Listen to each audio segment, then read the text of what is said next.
Assalamualaikum warahmatullahi wabarakatuh Sobat BMC. Jumpa lagi bersama saya Tony Kristanto, masih di Bumi Mojope Channel. Sobat, kita akan kembali lagi untuk belajar. Kita akan kembali lagi untuk mereview dari beberapa koleksi galeri Bumi Mojope, Sobat. Dan di sini nanti yang akan kita review bersama-sama adalah pusaka bentuk pattern.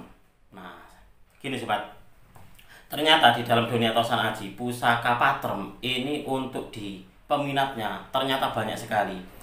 Jadi mungkin di antara para pecinta tosan aji itu memilih dari pusaka-pusaka pattern ini untuk efisiensi. Seperti yang kita ketahui bahwasanya bentuk dari pusaka pattern ini kan tidak terlalu panjang. Nah, dia tidak terlalu panjang dan juga tidak terlalu pendek. Nah, ini adalah bisa dikatakan pertengahan antara jenis pusaka normal dan juga pusaka jimatan. Nah, pusaka pattern ini ternyata menjadi bisa dikatakan di hati para pecinta tosan aji itu mempunyai tempat tersendiri, Sobat. Nah, di sini nanti yang akan kita review bersama-sama adalah kemarin saya mendapatkan salah satu pusaka pattern yang bagus sekali, Sobat. Pusaka ini selain masih bisa dikatakan utuh, juga di sini gonjonya ini gonjo iras. Seperti apa sih wujud dari pusakanya? Kita akan mereviewnya bersama-sama.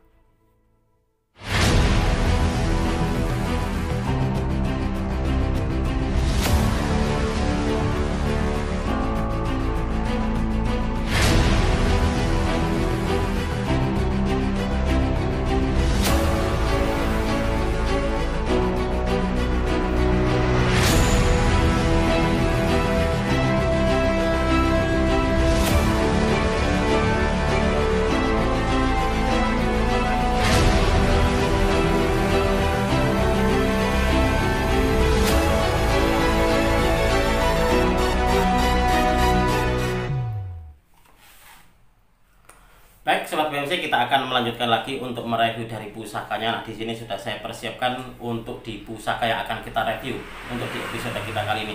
Ini sekaligus kita akan belajar bersama-sama tentang filosofi dan juga filosofi dapur dan juga filosofi tentang pamornya itu seperti apa, dan kemungkinan gitu tujuan dari dibuatnya pusaka ini dulu itu kira-kira seperti apa kalau kita melihat dari dapur dan juga pamornya, Sobat. Nah, sebelum saya ajak kalian untuk melihat dari bilahnya seperti apa sih pusakanya, di sini saya ingin kembali mengingatkan kepada sobat semuanya bahwasanya beberapa hari ini saya banyak sekali dicat oleh beberapa penonton saya gitu, menanyakan tentang, Mas, untuk di pusaka ini apakah pusaka asli? Mas, pusaka ini tangguhnya mana? Mas, pusaka ini seperti apa? Karena ini mau saya mahari. Nah, seperti itu. Jadi saya ingin bilang kepada sobat semuanya bahwasanya saya memang kalau dijadikan sebagai sebuah tester pusakanya orang lain gitu, saya mohon maaf sekali saya tidak bisa untuk menjawabnya. Karena apa? Karena ini adalah berhubungan dengan etika jual beli, Sobat. Jadi kalau gini, kalau Anda memang betul-betul untuk niat untuk memaharinya dan memang senang, sudah jangan meminta pengakuan dari orang lain. Kalau Anda hatinya sudah suka, terus ada ser di pusaka tersebut, sudah panjenengan mahari saja. Jangan minta pengakuan dari sana sini gitu. Nanti apa? Karena nanti biasanya Anda akan bingung, Sobat. Nah, kalau Anda akan bingung, akhirnya terus bisa dikatakan tidak ada gregetnya lagi dengan pusaka atau dengan tosan aji. Itulah kenapa kalau saya ditanyakan tentang tangguh, saya tidak akan menjawabnya, dan saya kalau dijadikan sebagai tester dari pusaka orang lain yang mau dibeli atau dimahari, mohon maaf sekali saya tidak bisa menjawabnya. Karena apa? Karena ini adalah etika saya. Karena bagaimanapun juga kalau gini, pusaka yang ditanyakan kepada saya, terus saya bilang, oh ini pusakanya gini. Terkadang kalau kita katakanlah bilang, wah ini pusakanya baru ataupun juga prosesan, pasti Anda akan, wah ternyata di penjual ini ternyata orangnya gini. Nah, itu yang saya hindari.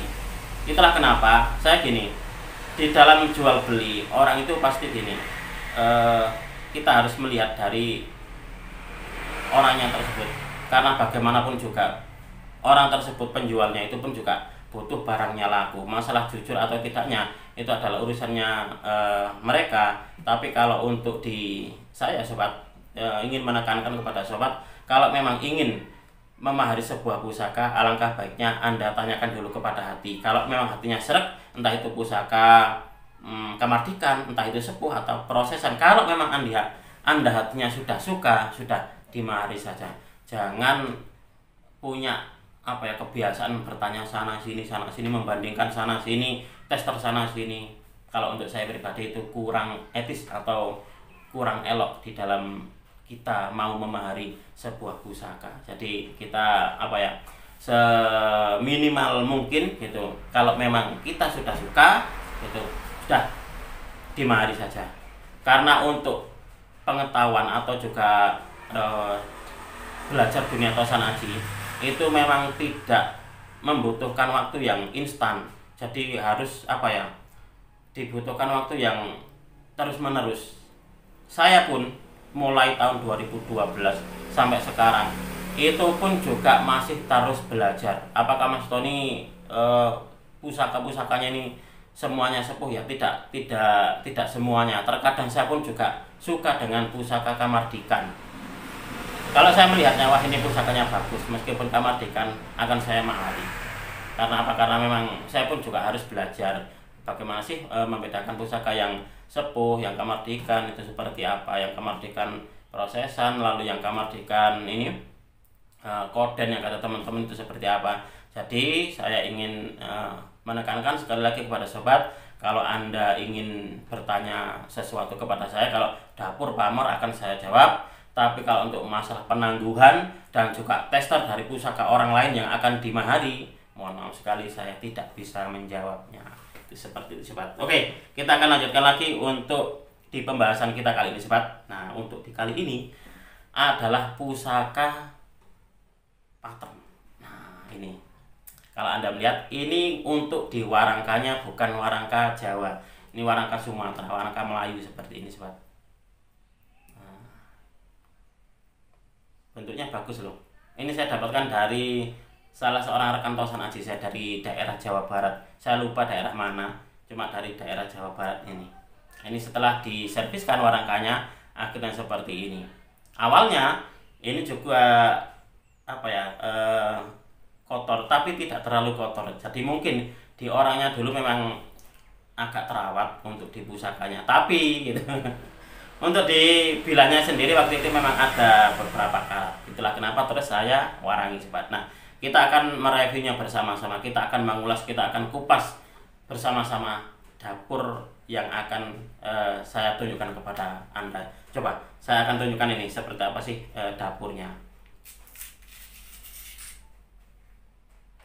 Nah, ini adalah dapur sinom sobat. Nah, ini adalah dapur sinom. Pamornya sendiri ini tergolong pamor yang mubiar. Nah, pamor mubiar dan juga bisa dikatakan di bilahnya hampir memenuhi bilah.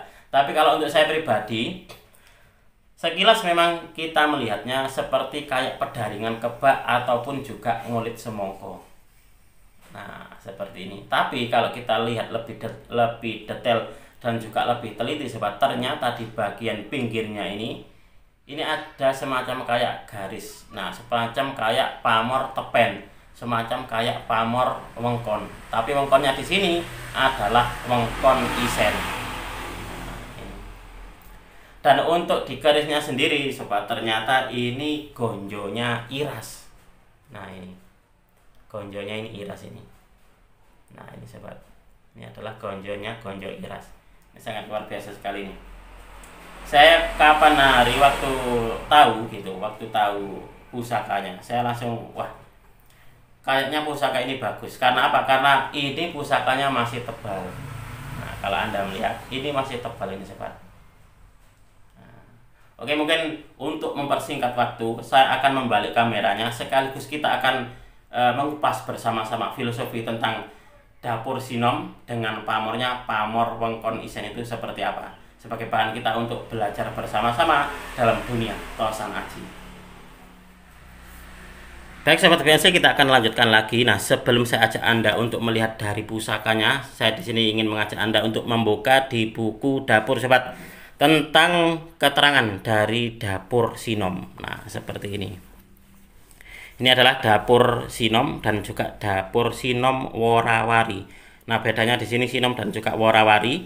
Sinom dan juga Sinom Worawari adalah kalau untuk di Sinom Worawari di sini ada tambahannya, ada gusennya Sobat. Nah, di bagian pinggirnya ini ada gusennya. Kalau untuk di Sinom ini tidak ada. Nah, untuk di keterangan ricikannya adalah sekar kacang, nah, lalu lambe gajah satunggal, lambe gajahnya satu. Lalu juga ada sogokan, nah ada tikel alis, lalu ada serawen dan juga rondo kalih. Nah, seperti itu.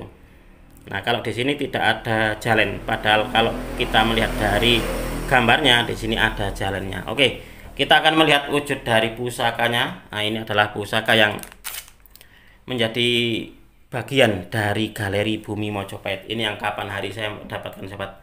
Dan ini sudah dalam keadaan diwarangi dan juga sudah dalam keadaan diserviskan untuk diwarangkannya. Nah, warangkanya seperti ini. Ini adalah warangka gawannya. Jadi saya waktu itu ingin mengganti dengan warangkanya, tapi kok setelah diservis warangkanya bagus, akhirnya sudah nggak usah saya gantilah.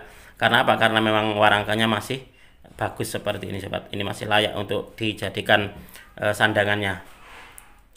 Nah, seperti ini. Ini adalah warangka luar Jawa. Jadi warangka Sumateraan ini Sobat. Ini adalah bentuknya seperti ini. Kalau Anda melihat di sini adalah gonjonya. Nah, gonjonya ini gonjo iras Sobat. Nah, ini gonjo iras. Jadi ini gonjonya menyambung dengan bilahnya. Nah, untuk di pusakanya sendiri seperti ini. Ini yang saya katakan tadi bahwasanya untuk di bilahnya ini masih lumayan tebal Sobat. Nah, ini masih lumayan tebal. Bentuknya memang kecil, bentuknya memang pendek gitu. Karena ini adalah jenis dari pusaka patrem, tapi tidak bisa dikatakan pusaka ini mempunyai keindahan tersendiri. Coba kita amati untuk di pamornya. Nah, ini yang saya katakan tadi bahwasanya memang sekilas seperti kayak pamor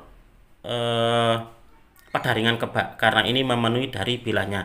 Tapi kalau kita lihat lebih teliti Sobat, ternyata untuk di pinggirnya ini, nah ini dia membentuk garis yang menjadi sebuah tepi. Nah, seperti ini. Nah, inilah kenapa kalau untuk saya ini kok kayaknya cenderung pamornya adalah wengkon isen.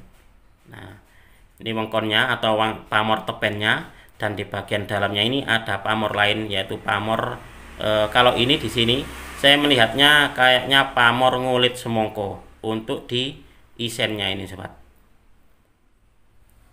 Nah, kalau menurut saya gini, apa perbedaan pamor wengkon dan juga wengkon isen? Kalau untuk di wengkon itu hanya untuk perlindungan, untuk pemagaran pemiliknya. Nah, tapi kalau untuk di wengkon isen, selain dia untuk perlindungan dan juga pemagaran pemiliknya, itu dia ada maksud lain. Nah, yaitu tergantung dari isennya itu apa. Kalau isennya waswutah terus ngulit semoko seperti ini, berarti berhubungan dengan hal kerejekian dan juga kepada relasi atau gampang gampang mempunyai teman. Itu seperti itu kalau untuk di ngulit semongko. Coba kita akan kupas satu persatu tentang dapurnya dulu. Setelah itu kita kupas tentang pamornya Sobat. Oke, ini adalah dapurnya dapur Sinom. Nah, makna harfiahnya ini dapat diartikan sebagai daun pohon asam muda atau rambut yang berada di dahi yang halus dan lembut. Sinom ini memiliki sifat yang masih nom atau muda, seperti anak kecil yang baru mencari dunianya. Keris Sinom ini merupakan perlambang hidup yang mudah beradaptasi, bisa memanfaatkan waktu dengan baik, dan pintar membawa diri secara tepat dalam lingkungan pergaulannya. Tuah dari keris Sinom ini dipercaya dapat membantu pemiliknya menjadi pribadi yang pandai bergaul, sehingga menjadikannya disukai oleh banyak orang, dan membantu pemiliknya bisa tumbuh berkembang baik dalam karir atau usahanya. Jadi kalau saya boleh contohkan, seperti halnya seperti kayak seseorang yang masuk di dunia kerja yang masih baru gitu. Nah, dia kan ingin mudah beradaptasi, ingin di dalam dirinya itu bisa membawa diri, bisa disukai oleh atasan ataupun juga oleh teman-temannya. Salah satu dari ikhtiarnya adalah dengan memiliki keris dengan dapur sinom seperti ini sobat. Nah itu. Lalu kita lanjutkan lagi untuk di pamornya. Ini adalah kalau menurut saya pribadi masuk di pamor wengkon isen. Kalau ada yang punya pendapat lain saya persilakan. Kalau seumpama Mas itu masuk di pamor ngulit semongko ataupun Mas itu masuknya di pamor pedaringan kebak, silakan. Di dalam tosan aji itu multi tafsir sobat. Setiap orang pasti punya penafsiran sendiri-sendiri. Itulah memang uniknya dunia tosan aji. Kalau untuk saya ini adalah pamor wengkon isen, bentuknya berupa garis seperti bingkai. Nah, garis seperti bingkai di sepanjang bilah dan di dalamnya terdapat pamor lain. Nah, ini dipercaya tuahnya membuat pemilik menjadi lebih hemat, tahan terhadap segala bentuk godaan. Selain itu juga diyakini sebagai bentuk proteksi atau perlindungan pemilik dari serangan gaib sebagai tolak bala dan juga pagaran gaib. Wengkon ini melambangkan perlindungan, memagari, membentengi, atau menangkis segala sesuatu bentuk serangan dari luar yang dapat membahayakan pemilik dari keris dengan pamor wengkon atau pamor tepen ini. Dan untuk di isennya, nah isennya ini tergantung dari isennya apa. Isennya apakah wos putah ataukah ini ngulit semongko. Nah kalau di sini sobat, menurut saya adalah pamornya ngulit semongko. Nah, ngulit semongko itu berhubungan dengan hal-hal kerejekian dan juga hal pergaulan. Nah, orangnya mudah supel atau orangnya gampang diterima oleh lingkungan sekitarnya. Berarti ini memang betul-betul antara dapur dan juga pamor ini saling berkesinambungan, saling sinkron. Nah, sobat semuanya, kalau kita simpulkan, kalau saya boleh menyimpulkan jadi seperti ini. Tujuan dibuatnya pusaka dengan dapur sinom ini menurut saya pribadi adalah pemiliknya ini ingin dirinya di dalam dunia kerjanya yang baru atau di dalam lingkungan barunya gampang sekali diterima oleh masyarakat. Dia akan mudah beradaptasi, dia akan selalu dilindungi oleh Tuhan Yang Maha Kuasa, dia akan menjadi pribadi yang supel di tengah-tengah masyarakatnya. Itu seperti itu. Karena kita ketahui sendiri sobat, di dalam dunia kerja ataupun juga di lingkungan masyarakat, kalau kita tidak mudah bergaul dengan orang, maka kita akan dikucilkan oleh masyarakat atau juga dikucilkan oleh teman-teman kerja kita. Itulah kenapa dibuatnya dapur sinom ini untuk membantu pemiliknya, untuk membantu dari sang pemesannya agar di dalam lingkungannya ataupun juga di dalam masyarakat ataupun juga di lingkungan kerjanya dia senantiasa mudah beradaptasi, gampang diterima, menjadi pribadi yang menyenangkan. Itu seperti itu. Dan kalau untuk di wengkon isennya ini adalah bersifat perlindungan dimanapun dia berada, entah itu di tempat kerja ataupun juga di dalam kehidupan dia bermasyarakat, akan selalu mendapatkan perlindungan dari Tuhan Yang Maha Kuasa. Nah seperti itu untuk kesimpulan dari saya pribadi mengenai dapur sinom dengan pamornya pamor wengkon isen ini sobat. Kalau ada yang punya pandangan lain ataupun juga tafsiran yang lain, saya persilakan. Ini adalah dunia tosan aji. Bagaimanapun juga kita tidak boleh memaksakan kebenaran yang kita yakini untuk dipaksakan kepada orang lain. Karena apa? Karena tosan aji mengajarkan kita untuk selalu rendah hati, tidak sombong, dan harus menghargai dan juga menghormati apa yang menjadi pandangan orang lain. Itu seperti itu sobat. Nah, ini adalah bentuk dari pusakanya.